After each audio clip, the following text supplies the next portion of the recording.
Aloha. Aloha. If we aren't getting all the nutrients we need to be really healthy, are we sustainable? Let's look at some definitions. Where did the term sustainability come from? Well, first of all, sustain, to keep in existence, to maintain, to supply with necessities or nourishment, to provide for. Sustenance, something, especially food, that sustains life or health. Ooh, we're not getting, sorry. So yeah, if we don't get all the nutrients we need, we're not going to be able to have our optimal life. We're not going to be able to do our dreams as much as we would like to do. So yeah, to help us achieve our potential, we need to get all the different nutrients. So if we're not getting all the nutrition that we need, then we're going to, I'm sorry, this slide thing messed up on me. The World Health Organization said that we have over 3 billion people suffering from micronutrient deficiencies in the world. That's half of the world's population. And some people think, oh, well, I can just take a vitamin pill and I can get all that I need. But Dr. William Shai from the University of Texas says that even 50% of the people taking multivitamins still aren't getting all the nutrients they need. This is because we were meant to eat food and to get all the different nutrients, not just 10 or 15 or 20 or 50, but thousands of phytonutrients that occur in our foods. So what ends up happening is that we have rampant diet-related chronic degenerative diseases. So look to the person on your left, and look to the person on your right, and then look at yourself in the middle. Statistics say that 1 out of 3 people are going to die from cardiovascular disease. And what about cancer? If you're a woman, your chances of experiencing cancer in your lifetime are 1 in 3. If you're a man, the odds are worse, 1 in 2, that you're going to experience cancer in your lifetime. And diabetes is rapidly rising. 1 out of 3 children born since the year 2000 are expected to experience diabetes in their lifetime. So you've all heard the adage probably, you are what you eat. So we've got lots of scientific studies that are showing, well, we need to eat more fruits and vegetables because they have more nutrition in them. And the USDA is saying now you need to eat between 5 and 9 servings of fruits and vegetables a day. The average American, though, only gets 3 servings a day. And that could be French fries, ketchup, and jelly. To make matters worse, a carrot is not a carrot is not a carrot. It depends on how that carrot was grown. And there's been a lot of research done with, well, for instance, the USDA. They have nutrient databases they've been keeping since about 1940. And researchers have looked at the differences between the produce back in 1940 and the produce today. So over this time period, they've noticed that we've had as much as a 75% decrease in some minerals, such as copper and iron. Half of the vitamins examined in the study were lower as well. And also the vegetable protein content was lower, which is especially important for vegetarians. There's huge variations in the mineral content depending on how the soil was that the produce was grown in. So Rutgers University did a study a number of years ago and looked at produce that was grown from East Coast over toward the west into Colorado. And they used the same cultivar of the fruits and vegetables and looked to see what was the highest and the lowest.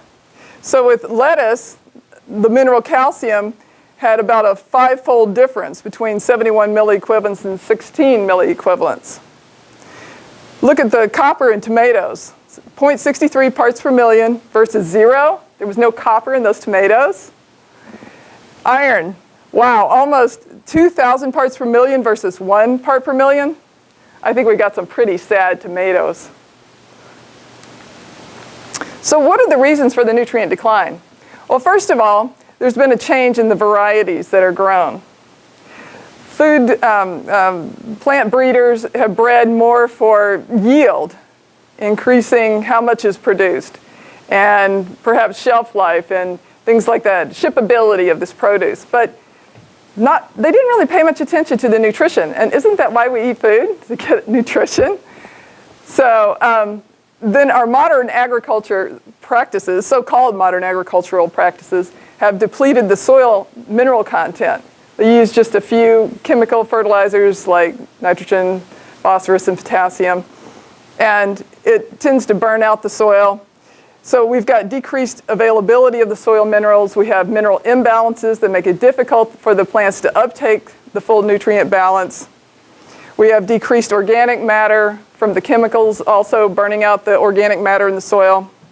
And our poor earthworms and microorganisms that are there to help make those nutrients available are also much decreased with all the chemicals. And glyphosate now, which is also known as Roundup, is the most widely sold chemical in the world. We're just dousing our fields, and the glyphosate also binds the nutrients, and those plants can't utilize the nutrients properly. And we don't get them either. So what about organic? Well, organic has done great things.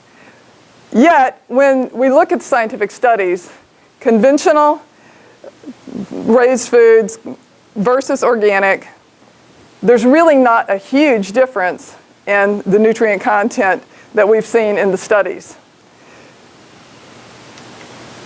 So how are we going to change the situation? So I changed from being a nutritionist to a horticulturist so that I could try to create health from the soil up. Because I realized after working in the field as a nutritionist for a while that the foods just weren't what they could or should be. So first of all, we want to select the best varieties that can actually take up nutrients. And there is a wide variation there. I have an interesting story about some apples called Monty Surprise. There was someone in New Zealand that was driving down a road one day, and he just looked off to the side, and there was this apple tree that had apples. It was all in the brambles, and yet the apples looked good, and he got some off the tree, and he tasted them, and they tasted really good. And he was just really surprised that this apple tree could produce such good apples without being so well cared for. So he decided he would send in some of the apples to the laboratory to get them tested, and came back that these apples had the highest level of antioxidants of any apple in the whole world. So hopefully we're going to be getting some in our grocery store sometime. The other thing that we really need to do is to take care of our soil. So starting with the soil, we need to do comprehensive analysis of the soil. Not just 4 or 5 things, but like 18 or 20 different things. Let's look at all the different minerals that are needed by the plant. And we can also do plant tissue analysis to see, well, what are we really getting in our plants? And this is some of the work that I do. And then we put on the different nutrients. These are organic nutrients, so it's all healthy stuff. It's to take care of the soil. We get our beneficial microorganisms working. Our earthworms are happy. Basically, we're giving the plants everything they need so that they can produce to their full potential. And yes, we can change the nutrient density of foods. So for instance, with blueberries, we've been able to double the vitamin A and double the vitamin E content. With Brussels sprouts, we've doubled the protein and tripled the calcium. With beets, tripled the copper, increased zinc 5-fold, and increased calcium up to 10-fold. So we're getting great nutrition, and also the flavor of these foods is good because the plants are getting all the things that they need so they can express all their flavor compounds as well. The shelf life is greatly extended because the plants have cellular integrity. So they're able to stand up to long-term storage. And something interesting to me as a nutritionist, I came to understand about fruits that were grown well, they don't seem to have the same blood glucose spiking effect as fruits that are conventionally grown. This was first recognized by diabetics. And so that's some more area of research that needs to be done. For the farmer, he's going to be able to increase his quality. He's going to have a clear marketing edge because he's going beyond organic to nutrient rich. He's going to have less problems with pests and diseases in his plants because his plants are healthy, so they're not going to be having problems with disease and not attracting the pests to them. The yield goes up, so he has more to sell, and overall his economic viability is definitely increased, and so he can make a living on his farm. What about the environment? We have cleaner air because we're not spraying toxic chemicals. Our soil is healthier, and we're not going to decrease erosion because all those beneficial microorganisms are going to be binding the soil particles together and not allowing it to be washed away. And of course, we're going to have cleaner water without all the toxins going into it. We're also going to have greater water use efficiency, which means that we can grow more corn with less water.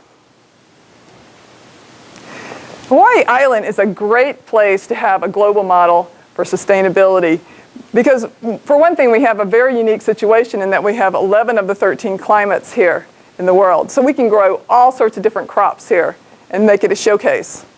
We could set quality standards for the world and have a clear marketing edge for our produce.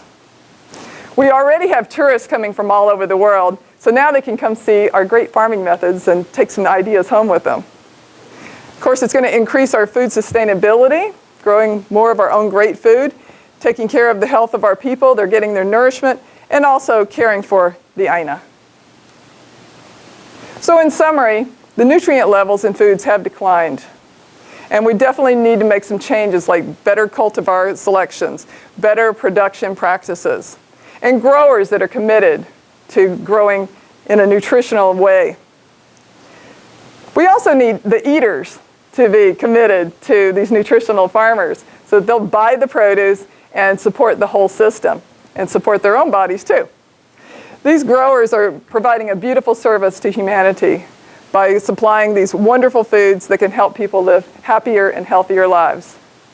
I believe these are ideas worth sharing, and together we can create a global model of sustainability and abundance here on Hawaii Island.